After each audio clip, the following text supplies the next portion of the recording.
Kain!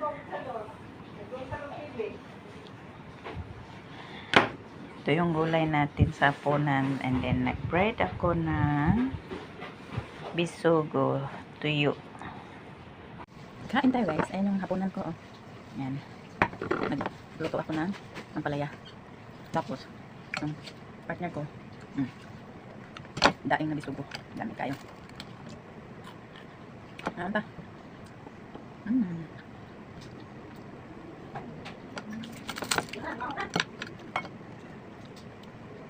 Gulay parisan ng tuyo.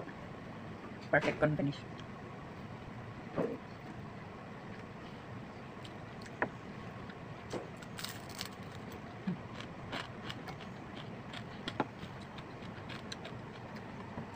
Masarap basta may partner na gulay na tuyo.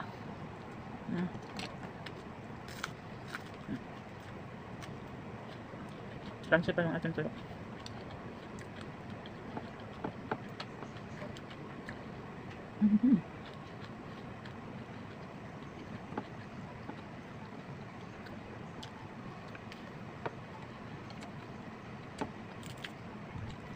Grabe.